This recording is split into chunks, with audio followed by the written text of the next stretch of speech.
Hello മക്കളെ, അപ്പൊ എല്ലാവർക്കും നമ്മുടെ ക്വസ്റ്റ്യൻ ആൻസർ ഡിസ്കഷൻ വീഡിയോയിലേക്ക് സ്വാഗതം. അപ്പൊ ഇന്ന് നമ്മൾ ക്വസ്റ്റ്യൻ ആൻസർ ഡിസ്കഷൻ ആണ് ചെയ്യുന്നത്. നമ്മുടെ സുവോളജിയിലെ 2 ചാപ്റ്റേഴ്സിലെ ഡിസ്കഷൻ ആണ് നമ്മൾ ഇന്ന് ചെയ്യുന്നത്. ഓക്കെ, നമ്മുടെ breathing and exchange of gases എന്ന് പറയുന്ന ചാപ്റ്റർ ആണ് നമ്മൾ ഫസ്റ്റ് നോക്കുന്നത്. അതിൽ എന്തൊക്കെയാണ് നമ്മുടെ പ്രീവിയസ് ഇയർ ക്വസ്റ്റ്യൻസ് എന്ന് നോക്കാം. ഓക്കെ, നമ്മുടെ question number 1, pick out the wrong one and justify your selection. ഏതാണ് ഇതിനകത്ത് റോങ് ആയിട്ടുള്ളത് എന്നാണ്. VC is equal to ERV plus IRV plus TV എന്നുള്ളത് അല്ലെ. വൈറ്റൽ കപ്പാസിറ്റി എന്ന് പറയുന്നത് എന്താണ്? ERV plus IRV plus TV ആണോ? TLC total lung capacity is equal to VC plus RV എന്നുള്ളതാണോ? TV is equal to നമ്മുടെ 500 ml, ERV is equal to 3000 ml. ഇതിലേതാണ് മക്കളെ തെറ്റായിട്ടുള്ളത് എന്നുള്ളത് നിങ്ങൾക്ക് നോക്കാം. ഓക്കെ, നമ്മുടെ ERV എന്ന് പറയുന്നത് എത്രയാണ്? നമ്മുടെ ശരിക്കുമുള്ള ERV എന്ന് പറഞ്ഞിട്ടുണ്ടെങ്കിൽ 1000 to 1100 ml ആണ്. പക്ഷെ ഇവിടെ നമ്മൾ 3000 ആണ് കൊടുത്തിട്ടുള്ളത്. അപ്പൊ റോങ് വൺ എന്ന് പറയുന്നത് ERV ഈക്വൽ ടു 3000 ml എന്ന് പറയുന്ന ആൻസർ ആണ്. ഓക്കെ, നമുക്ക് അടുത്ത ക്വസ്റ്റ്യനിലോട്ട് പോകാം. Blood transports CO2 from tissues to lungs by various means. Mention any 2 methods of the same. അപ്പൊ നമുക്ക് ലങ്സിൽ അല്ലേ നമ്മുടെ ആ ഒരു കാർബൺ ഡൈ ഓക്സൈഡ് എന്ന് പറയുന്നത് ടിഷ്യൂവിൽ നിന്നും ലങ്സിലോട്ട് കൊണ്ടുവരുന്നത് പല രീതിയിലാണ്. ഏതൊക്കെയാണ് ആ രീതികൾ, അല്ലെങ്കിൽ ഏതൊക്കെ മെത്തേഡ്സ് ആണ് അതിനുവേണ്ടി ഉപയോഗിക്കുന്നതെന്ന് നോക്കാം. ഏതൊക്കെ രീതിയിലാണ്? യെസ്, നമുക്ക് കാർബൺ ഡൈ ഓക്സൈഡ് കാർബോണിക് ആസിഡിന്റെ ഫോമിലാണ് ഒരു 7% ട്രാൻസ്പോർട്ട് ചെയ്യുന്നത്. ഓക്കെ, അതായത് നമ്മുടെ CO2 dissolved in the plasma of blood to form carbonic acid and it is carried as a physical solution. ഒരു ഫിസിക്കൽ സൊല്യൂഷൻ ആയിട്ട് നമ്മുടെ പ്ലാസ്മയിൽ നമ്മുടെ ഒരു കമ്പൈൻ ചെയ്തിട്ട് ഡിസോൾവ് ചെയ്തിട്ടാണ് നമ്മൾ കാർബൺ ഡൈ ഓക്സൈഡിനെ പുറന്തള്ളുന്നത്. And about 7% of carbon dioxide transport through this method. അപ്പൊ 7% ഈ മെത്തേഡിലൂടെയാണ് നമ്മുടെ കാർബൺ ഡൈ ഓക്സൈഡ് എത്തുന്നത്. ആൻഡ് സെക്കൻഡ് വൺ എന്ന് പറയുന്നത് ആസ് കാർബാമിനോ ഹീമോഗ്ലോബിൻ അല്ലെ. നമ്മുടെ ഹീമോഗ്ലോബിനുമായിട്ട് ചേർന്നിട്ടാണ് 20 to 25% എത്തുന്നത്. അതായത് about 20 to 25% of carbon dioxide binds with hemoglobin and transport as carbamino hemoglobin. ഹീമോഗ്ലോബിനും കാർബൺ ഡൈ ഓക്സൈഡും കൂടി ചേർത്ത് 20 to 25% അങ്ങനെയാണ് ട്രാൻസ്പോർട്ട് ചെയ്യുന്നത്. ഓക്കെ, നമുക്ക് അടുത്തായിട്ട് asthma and emphysema are 2 disorders of. അടുത്ത ക്വസ്റ്റ്യൻ ആണ് the human respiratory system, mention their causes and symptoms. അപ്പൊ ആസ്മയുടെയും എംഫിസിമയുടെയും ഒരു എന്തൊക്കെയാണ് അതിന്റെ സിംറ്റംസ് എന്നും കോസസ് എന്നും നോക്കാം. നമുക്കറിയാം ഇത് രണ്ടും എന്താണ്? റെസ്പിറേറ്ററി ഡിസോർഡേഴ്സ് ആണ്. അപ്പൊ ആൻസർ ആസ്മ എന്ന് പറഞ്ഞാൽ എന്താണ് മക്കളെ? ഡിഫിക്കൽട്ടി ഇൻ ബ്രീത്തിങ് അല്ലെ. ബ്രീത്ത് ചെയ്യാനുള്ള ഡിഫിക്കൽട്ടി ആണ് due to the inflammation of bronchi and bronchioles. നമുക്കറിയാം ആ ബ്രോങ്കൈ എന്ന് പറയുന്ന ട്രക്കിയ രണ്ടായിട്ട് ഡിവൈഡ് ആയി ബ്രോങ്കൈ ആവും, ബ്രോങ്കൈ പിന്നെ ബ്രോങ്കിയോൾസ് ആവും അല്ലെ. അവിടെ വരുന്ന ഇൻഫ്ലമേഷനെയാണ് നമ്മൾ ആസ്മ എന്ന് വിളിക്കുന്നത്. ആൻഡ് സെക്കൻഡ് എംഫിസിമ എന്ന് പറഞ്ഞാൽ എന്താണ്? നമ്മളെപ്പോഴും സിനിമയൊക്കെ കാണാൻ പോകുമ്പോൾ കേൾക്കുന്നതാണ് അല്ലെ.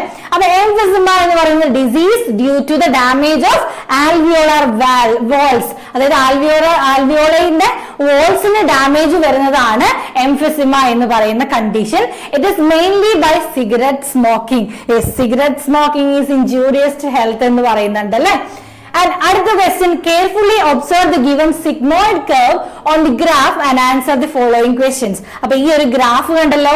ഈ ഗ്രാഫ് കാണുമ്പോൾ തന്നെ നിങ്ങൾക്ക് ഏത് ഗ്രാഫ് ആണെന്ന് മനസ്സിലോട്ട് ഓടി വരണം. യെസ്, അപ്പൊ ഇതൊരു സിഗ്മോയിഡ് ഗ്രാഫ് ആണ്.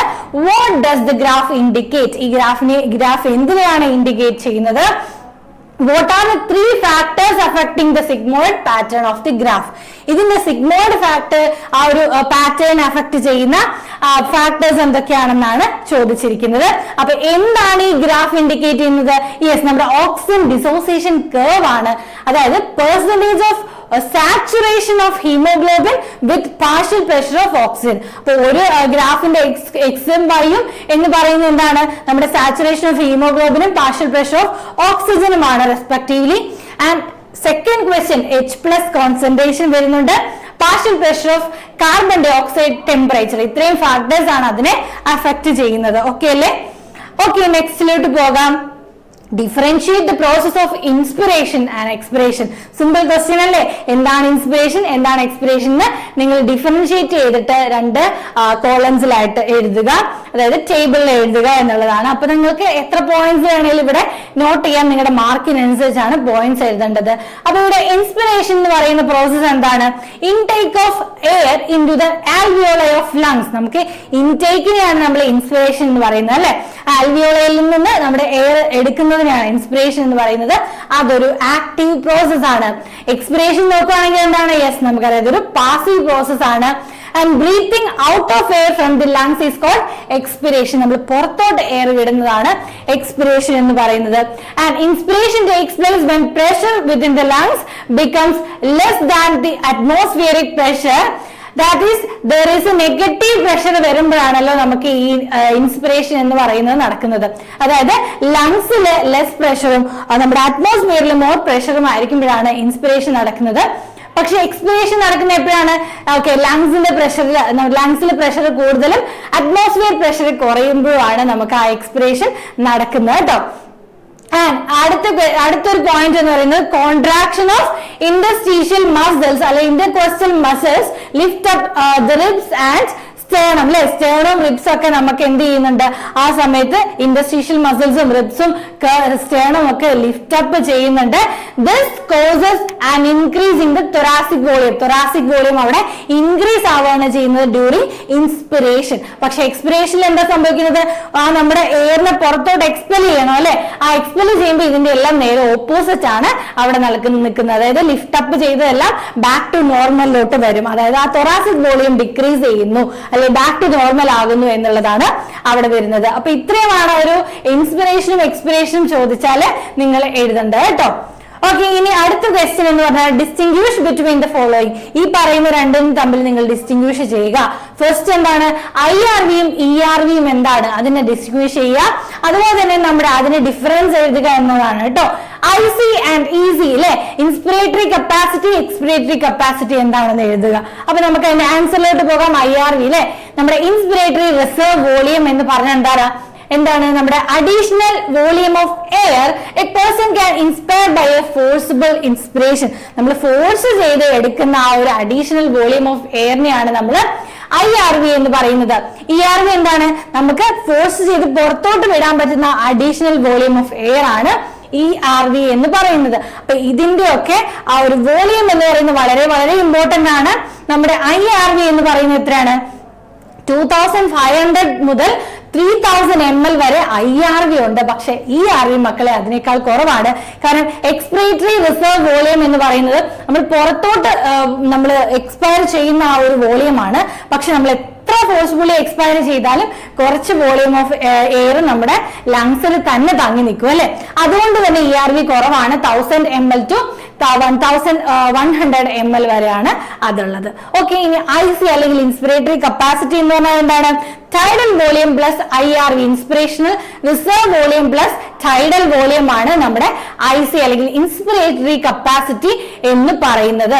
അതായത് ടോട്ടൽ വോളിയം ഓഫ് എയർ, നമ്മുടെ ഒരു മനുഷ്യനെ എടുക്കാൻ പറ്റുന്ന total volume of air inspire ചെയ്യുന്നതിനെയാണ് നമ്മൾ ഇൻസ്പിറേറ്ററി കപ്പാസിറ്റി എന്ന് പറയുന്നത്. എക്സ്പിറേറ്ററി കപ്പാസിറ്റി അപ്പോൾ എന്തായിരിക്കും മക്കളെ? യെസ്, നമുക്ക് എക്സ്പയർ ചെയ്യാൻ പറ്റുന്ന ടോട്ടൽ കപ്പാസിറ്റിയാണ്, ആ ഒരു എക്സ്പിറേഷൻ വോളിയം ആണ് നമ്മൾ എക്സ്പിറേറ്ററി കപ്പാസിറ്റി എന്നതുകൊണ്ട് ഉദ്ദേശിക്കുന്നത്. ഓക്കെ അല്ലേ? അപ്പൊ ഇങ്ങനെയുള്ള ടേംസ് വളരെ ഇമ്പോർട്ടന്റ് ആണ്, നിങ്ങൾ പഠിച്ചു വെക്കുക. അടുത്തത് distinguish between tidal volume and residual volume. അപ്പൊ ഈ പറഞ്ഞില്ലേ ഇപ്പം എല്ലാം ഇമ്പോർട്ടന്റ് ആണ് എന്നുള്ളത്. അപ്പൊ ടൈഡൽ വോളിയം എന്താണ്? റെസിഡ്യുവൽ വോളിയം എന്താണ്? അതിന്റെ ഡിഫറൻസ് എന്താണെന്നാണ് ചോദിച്ചിട്ടുള്ളത്.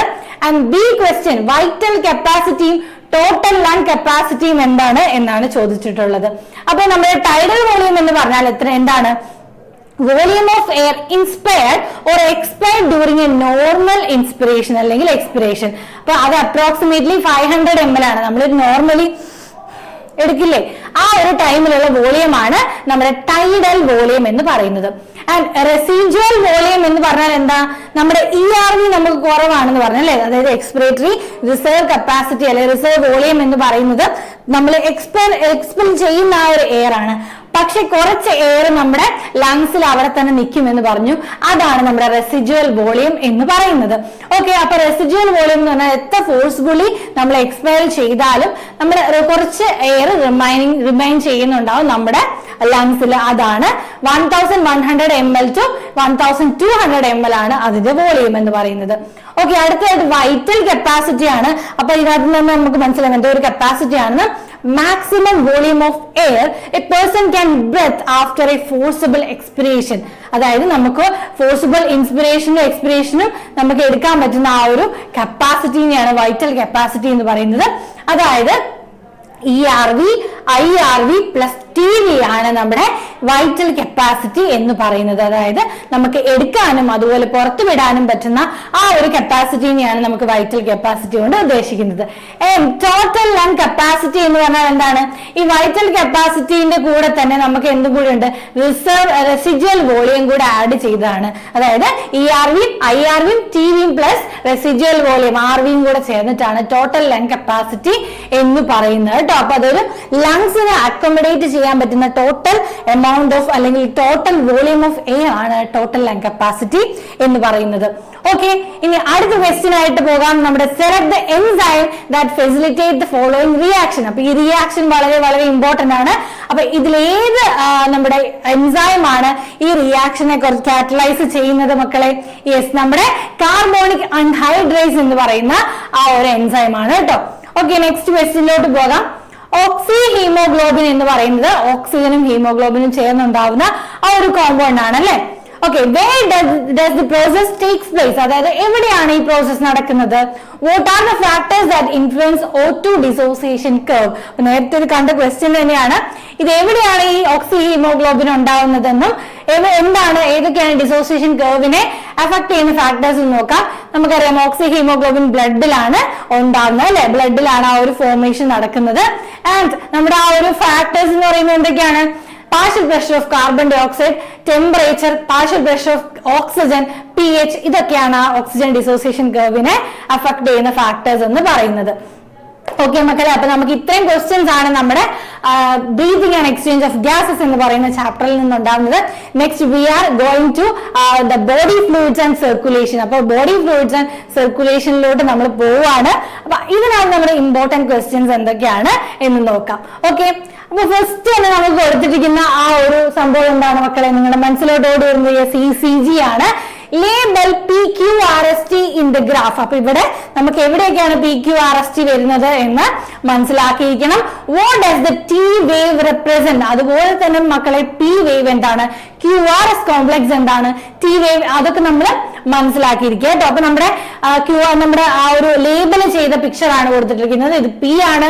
QRS എന്ന് പറയുന്നത് ഒരുമിച്ചാണ് നമ്മൾ പറയുക, അതൊരു കോംപ്ലക്സ് ആയിട്ടാണ് പറയുന്നത്. ആൻഡ് T വേവ്, ഇത്രയാണ് നമുക്ക് ആ ഒരു ECGയിൽ വരുന്നത്. ആൻഡ് T വേവ് എന്ന് പറയുന്നത് എന്തിനെ റെപ്രസെന്റ് ചെയ്യുന്നതാണ്? റീപോളറൈസേഷനെ റെപ്രസെന്റ് ചെയ്യുന്നതാണ്. നോട്ട് ഡീപോളറൈസേഷൻ, ഇറ്റ്സ് റീപോളറൈസേഷൻ ട്ടോ. അപ്പൊ ഇത് നിങ്ങൾ മനസ്സിലാക്കിയിരിക്കുക. ഓക്കെ, ഇതിനകത്ത് ഓരോ പോയിന്റും ഇമ്പോർട്ടന്റ് ആണ് കേട്ടോ. ഇനി അടുത്തത് എന്ന് പറയുന്നത് നമ്മുടെ ഒരു ഹാർട്ടിന്റെ സെക്ഷൻ ആണ് കൊടുത്തിരിക്കുന്നത്.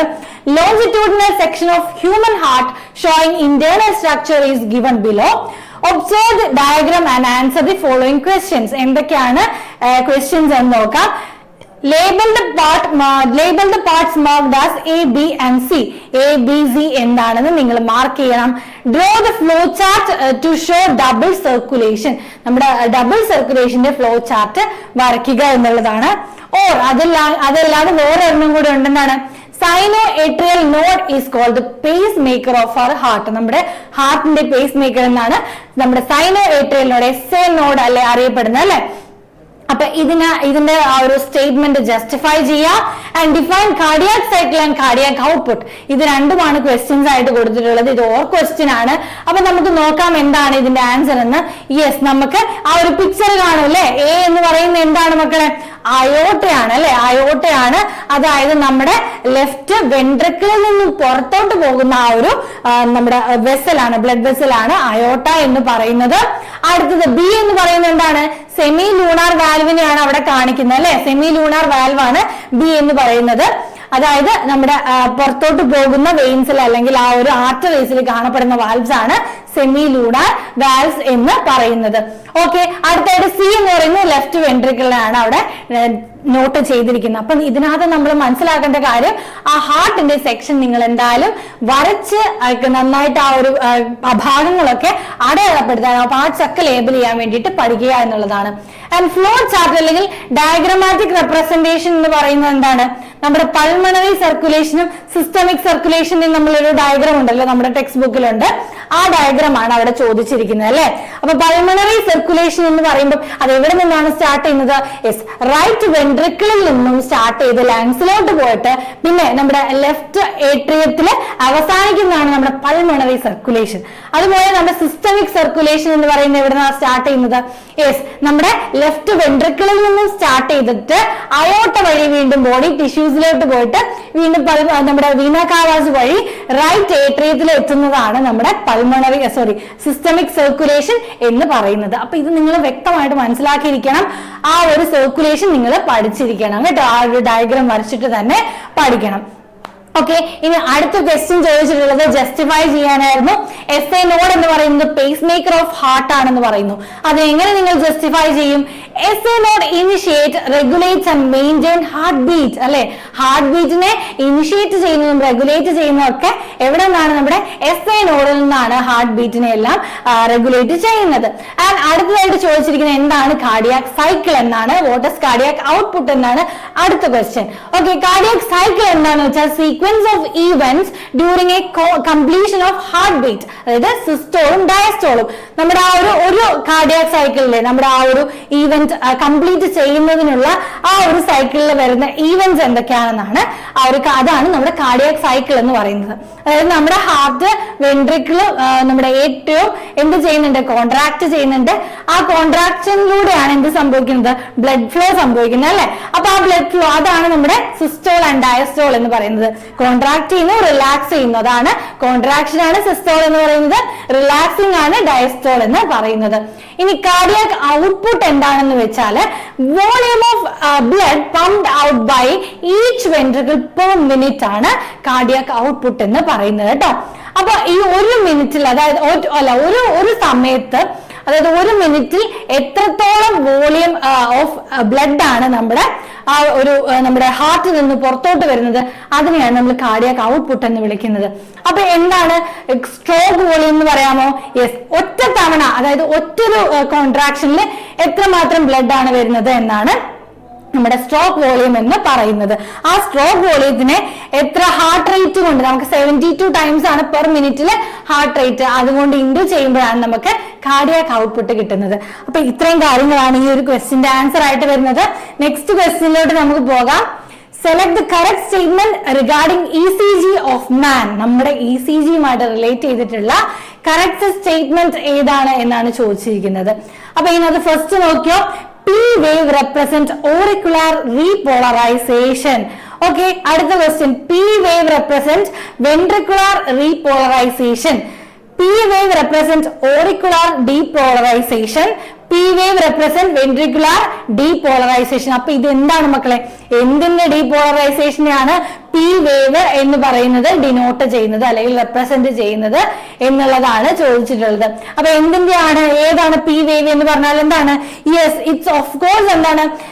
ഡീപോളറൈസേഷൻ ഓഫ് ഓറിക്കിൾ അല്ലെങ്കിൽ ഏട്രിയത്തിന്റെ ഡീപോളറൈസേഷൻ ആണ് P വേവ് എന്ന് പറയുന്നത്. അപ്പം മൂന്നാമത്തെ ആൻസർ ആണ് അതിനകത്ത് കറക്റ്റ് ആയിട്ട് വരുന്നത്. ആൻഡ് അടുത്ത ക്വസ്റ്റ്യൻ എന്ന് പറഞ്ഞിട്ടുണ്ടെങ്കിൽ ഇതിനകത്ത് ABCD എന്നുള്ളത് ലേബൽ ചെയ്യുക എന്നുള്ളതാണ്. അപ്പൊ A എന്താണ്? നമ്മുടെ അയോട്ട ആണ് അല്ലെ. A ആണ് അയോട്ട. B എന്ന് പറയുന്നത് എന്താണ്? നമ്മുടെ വീന കാവാസ് ആണ്. അപ്പൊ രണ്ട് വെസൽസ് ഇങ്ങനെ ഒരുമിച്ച് കാണുന്നുണ്ടല്ലേ, അത് ഇൻഫീരിയറും സുപ്പീരിയറും ആയിട്ടുള്ള വീന കാവാസ് ആണ്. ആൻഡ് നമ്മുടെ C എന്ന് പറയുന്നത് pulmonary artery, D tricuspid valve കേട്ടോ. അപ്പൊ ഇത്രയും കാര്യങ്ങളാണ് അതിന് വരുന്നത്. അപ്പൊ ട്രൈകസ്പിഡ് വാൽവ് എവിടെയാണ് മക്കളെ വരുന്നത്? യെസ്, നമുക്ക് റൈറ്റ് സൈഡിലാണ് ട്രൈകസ്പിഡ് വാൽവ് കാണാനായിട്ട് പറ്റുന്നത്.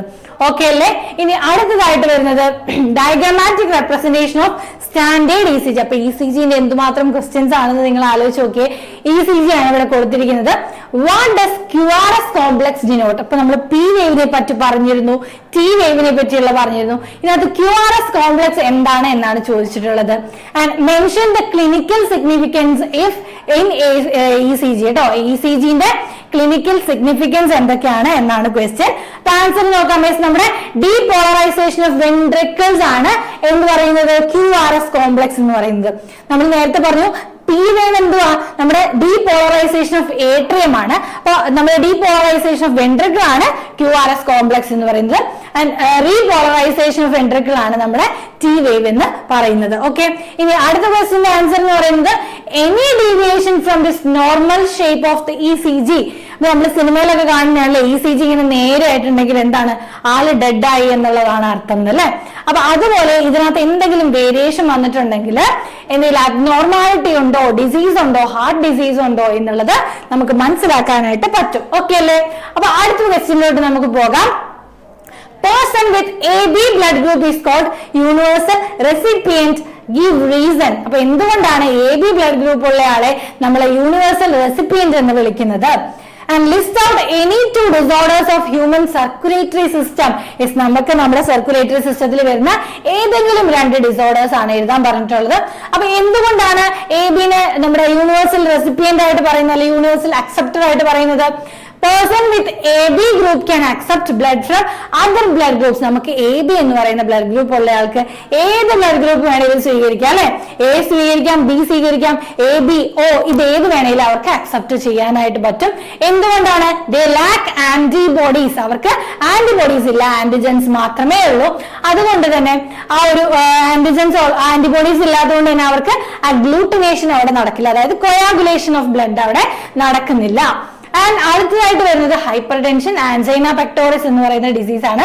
ഇതിൽ നിങ്ങൾക്ക് ഏത് ഡിസീസ് എഴുതാം അല്ലെ. നമ്മുടെ CAD, നമ്മുടെ കാർഡിയാക് ഡിസീസ് ഇല്ലേ, നമ്മുടെ കൊറോണറി ആർട്ടറി ഡിസീസസ് വരും, അതിനകത്ത് ഹാർട്ട് ഫെയിലിയർ വരും, angina pectoris, hyper tension, hypo tension എന്ത് വേണമെങ്കിലും നിങ്ങൾക്ക് ഈ ഒരു സാഹചര്യത്തിൽ നമ്മുടെ ബ്ലഡുമായിട്ട് റിലേറ്റ് ചെയ്ത് അല്ലെങ്കിൽ സർക്കുലേറ്ററി സിസ്റ്റവുമായിട്ട് ഹാർട്ടുമായിട്ട് റിലേറ്റ് ചെയ്ത അസുഖങ്ങൾ ഏത് വേണമെങ്കിലും നിങ്ങൾക്ക് എഴുതാവുന്നതാണ്. ഓക്കെ, ഇനി അടുത്തായിട്ട് വീണ്ടും നമുക്ക് ECG ആണ് വന്നിരിക്കുന്നത് മക്കളെ. അപ്പൊ ECG is very very very important. And ഇവിടെ എക്സ്പാൻഡ് ECG ആണ് ചോദിച്ചിട്ടുള്ളത്. എന്താണ് ECGന്റെ expansion? What do PT waves denote? ഇതിനകത്ത് Pയും Tയും മാത്രമാണ് ചോദിച്ചിട്ടുള്ളത്.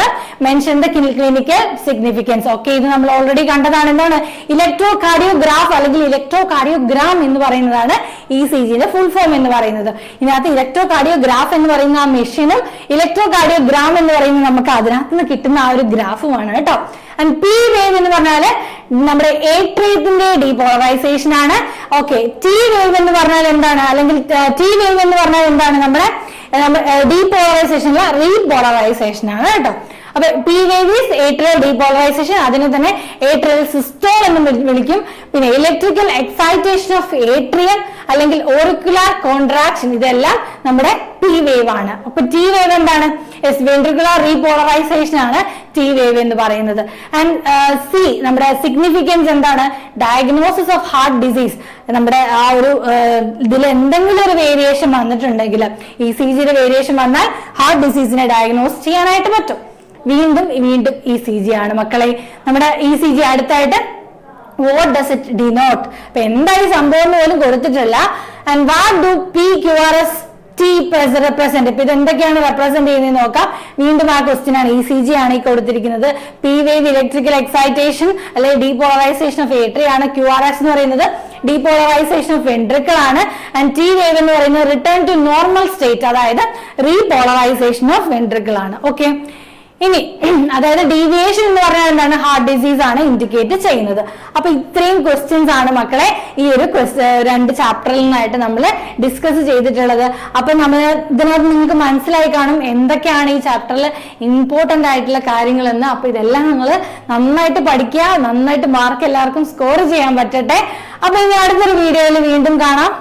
ബൈ.